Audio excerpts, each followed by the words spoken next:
If you haven't seen Dream's video, it's the first link in the description, go watch it now. Why are the 4 hunters unable to kill Dream? That's the question I asked myself after watching Dream's newest video, and I'm sure that I'm not the only one looking for the answer. How can one person escape 4 people trying to kill him and beat the game at the same time? Well, in this video I'm going to break down what the hunters did well, what they need to work on, as well as giving them some suggestions for future manhunts. If you enjoyed this video, make sure to hit subscribe. It tells YouTube to recommend the video further, that way it can actually be seen by the hunters. Thank you. At 1652, Sapnap uses Dream's fishing pole tactic against him by block clutching on the side of his tower. That was a really good reaction by Sapnap. At 1742, beautiful shot by George, almost throwing Dream into lava. Had Sapnap reacted quicker, Dream would be dead for sure. At 2511, another great block clutch by Sapnap on Dream's tower. 3122, Bad Boy Halo remembers to put down a bed next to the end portal. Dream kinda reminded him to do that on accident, which is a very big mistake on Dream's part, as he knows that he shouldn't give away any information. He even said that in one analysis video, that not giving information away is crucial. If they forgot to set the respawn point there, it would have been an easy win for Dream. At 3214, Bad crafted multiple end crystals to heal the dragon. This was very clever, as it delayed Dream from killing the dragon. However, for some reason they didn't build anything around them, so Dream could just easily destroy all the crystals. They knew he had arrows after he destroyed it for the first time, so there is no excuse to leave them out in the open after that. Boosting each other at the start is actually a mistake. It lets Dream gear up and escape. They realize this later on. At 236, Sapnap attacking Dream with just a wooden sword. He had no chance of defeating Dream and wasted his attempt to ambush him. Also, swords are worse than axes in 1.16 combat, and both Dream and Sapnap know that.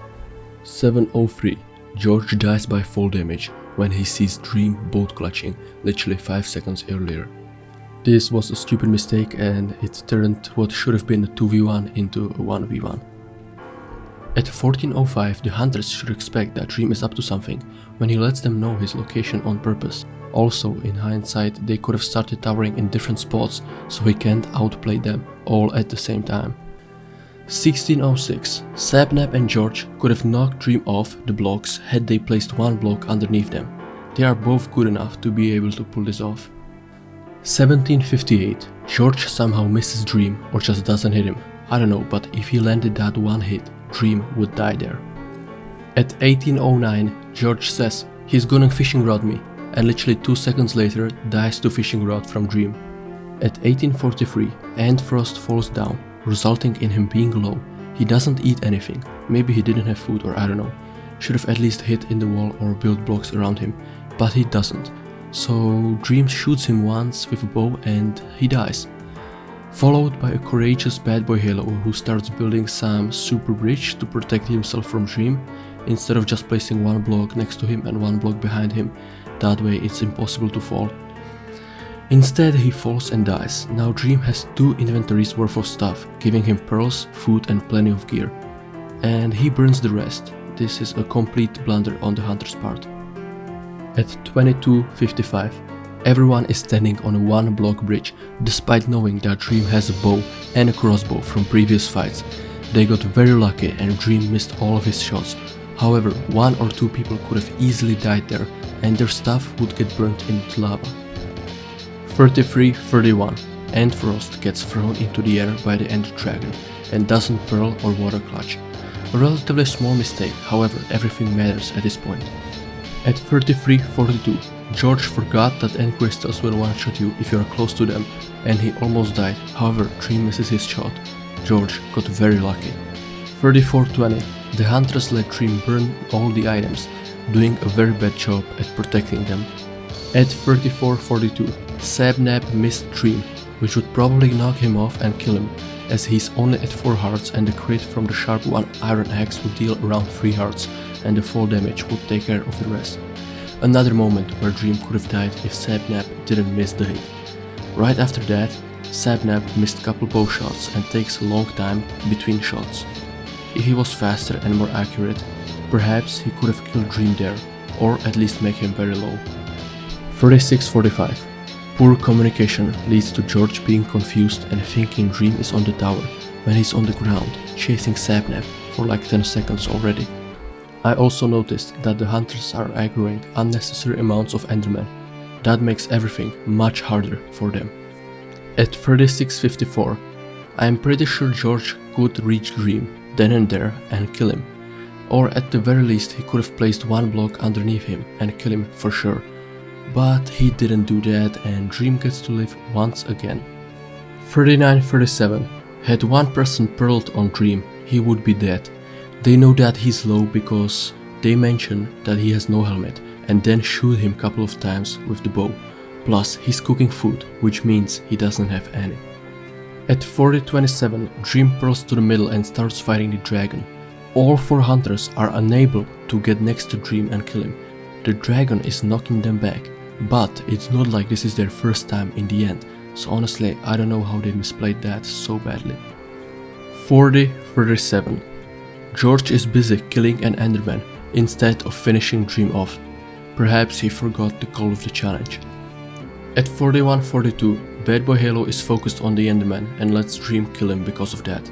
At 45-35, Dream pearls on the dragon once again and the hunters let him do the maximum amount of damage with his axe before the dragon flies off. This is a huge blunder as they don't have any end crystals left to heal the dragon. At 46-34, there's all 4 hunters there, yet they still don't engage. If all of them came at Dream at once from different directions, they could have get him low and he would be forced to pearl.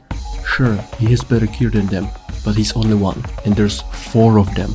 At 47-31, Dream makes a terrible decision of running through the dragon's breath, which ends up killing him. He could have easily gone on the right of the dragon's breath, avoiding all the damage taken from it, hitting the dragon once or twice with his OP axe and winning the game comfortably. But I guess that would be a boring ending. At 7:08, Sabnap has a sword once again. Don't know why. Plus, Dream is at 1 HP. Sabnap turns around but completely misses Dream despite having faster reload time with the sword compared to Dream's axe. And there's literally no risk for Sabnap. If he dies, he respawns and the challenge continues. If Dream dies, however, it's all over. Very bad play by such a good player. At 7:55, Frost doesn't tell Bad Boy Halo that Dream dropped down and that he's coming to them, despite clearly looking in the direction. Even Bad Boy Halo is looking at him a second before he drops, yet they both completely miss him. And Frost has a sword again, not an axe. 15:23, Sabnap deactivates Dream's shield and then starts running away, despite having a sharp 1 diamond axe, which makes him clear favorite in that fight, letting Dream burn all of the Frost's and Bad Boy Halo's items. Plus there's George, who is also alive, that would help Sabnap. So there was almost no risk of Sabnap dying there. 17:48, Sabnap refusing to fight once again, backing off, which results in him falling into lava and dying. I don't see a single reason why he wouldn't want to fight there when Dream was so close to the edge. One hit would throw Dream into lava. Sabnap had 3 people behind him to support him. Sure, 2 were without gear, however, they still deal the same amount of knockback with their fists. 26:38. After Dream's 200 IQ play kills Sabnap and Bad Boy Halo, George and Ant have swords again for some reason, and George simply has no shield, which makes him die instantly in that fight. What's the reason for not having a shield? The crafting recipe costs 1 iron and some wood, which they clearly had because they are all full iron again. No reason not to have a shield. And then at 26:51, Frost hovers over his axe in his inventory, so he has one but still uses the sword for some unknown reason. 35:37. The end crystal is out in the open again. Why isn't it covered? At the 38-minute mark, Bad Boy Halo is running away from the Enderman and completely ignores Dream instead of trying to fight him or trying to push him closer to the edge, potentially throwing him into the void. 38-24. Does nobody have any pearls or arrows to finish Dream off? Another place where Dream was dead for sure had anyone shot or pearled at him. I'm honestly wondering, why don't they just kill the Ender Dragon themselves, preventing Dream from beating the game? This was never mentioned that it's against the rules, and in one of previous Manhunts, Sabnap even tried doing just that with a bed, but for some reason they don't do it now, when there's literally 4 of them. At 40-48, Sabnap is using sword once again instead of critting Dream with an axe. Why? 42-32, George using sword instead of an axe. Had he used an axe, he would deactivate Dream's shield and make him way more vulnerable. And he dies a few seconds later just because of this. At 44-17, Dream messes up his pearl and lands next to Bad Boy Halo, but Bad doesn't hit Dream at all for some reason.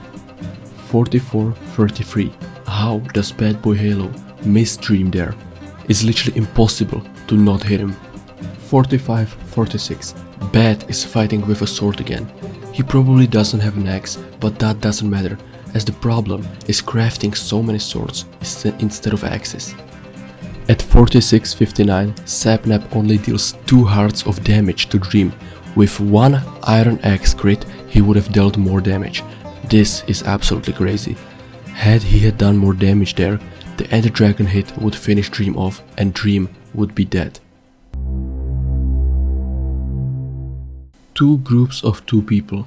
One group focused on gathering resources and speedrunning the game, and the second group would be constantly chasing Dream and not letting him progress, potentially even killing him in a 2v1 fight. The hunters should spend more time on Reddit, as Dream gets many of his ideas from there. Overall, they need to prepare more, have clear strategies and roles. Also, having clear communication would make their job much easier. At 7:29, Bad Boy Halo could have killed Dream if he jumped from the platform, built 2 blocks underneath him and hit him once. Dream would have died either from the attack or fall damage, so Bad Boy Halo didn't even have to switch his item from the blocks. Plus, why are they killing the spiders when it seems like they are aggro on Dream? I don't know. At 25:35, George and Antfrost are killing spiders to get a string for a bow. That's a good idea for sure. However, the next thing they should start doing is removing all the water below so that Dream has to water bucket clutch if he wants to escape, which is way riskier than just jumping into a huge lake. In 2 people, this wouldn't take that long, and Dream is literally building into the height limit, so they definitely had enough time to do that. I know that it would make it risky for them as well. However, they could place a bed at the bottom and set their respawn point there, so if they die, they just pick up all of their stuff and go again, no risk involved. For those who didn't catch this, what Dream wanted to do here is pull George into the void with him and then pearl back onto the island, which would make George fall into the void and Dream would survive. At 40:57, Bad Boy Halo could have sacrificed himself and put the end crystal on the same level as Dream, not 1 block up, which doesn't kill you. If he had done that, Dream would 100% die there. 44:28, another 4 Endermen are aggro on Bad Boy Halo. The hunters really need to be doing a better job at not aggroing Endermen, as it made everything way more difficult for them in this manhunt. One more thing about axes. When Sabnap got 2-shot at the start, with Dream using a stone axe, he should have realized that axes are no good. Also, Dream and Sabnap, Dream and George, Dream and Bad Boy Halo, literally everyone in there was training with Dream to prepare for the Technoblade $100,000 fight, so all of them know that axes are way better than swords in 1.16, so I really don't see the reason for them using swords so much in this manhunt. It just doesn't make any sense. Also, I would really like to see Antfrost upload his POV on his YouTube channel. Currently, he has no videos at all. I'm sure that video would get at least 2 million views, so there's literally no reason for him not to upload that. However, I have a strange feeling that he won't upload it. Yeah, I don't know. By the way, I know that some of these things might get explained if we had access to the full uncut version. So I would really like to see Dream upload that on his second YouTube channel. I mean, it would still get like 4 million views, so if you saw the manhunt against Illumina, then you know how much pressure Dream had on him just from one person. Yet somehow he has less pressure when running from 4 people. This fact alone is really strange to me. Honestly, I don't know how the hunters even consider this as a win. Dream managed to beat the game despite literally being hunted by 4 good players. He only died because of his own mistake. Dream makes outplays all the time. All the hunters need to do is manage to outplay Dream once and the challenge is over. Personally, I want to thank Dream for making this series, as it's currently some of the best content on all of YouTube, and his meteoric rise is inspiring to many people, including myself. Alright, thank you everyone for watching. If you enjoyed my breakdown, please consider subscribing, but before you sub to me, make sure to be subscribed to Dream and all of the 4 hunters. Links to their channels will be in the description below.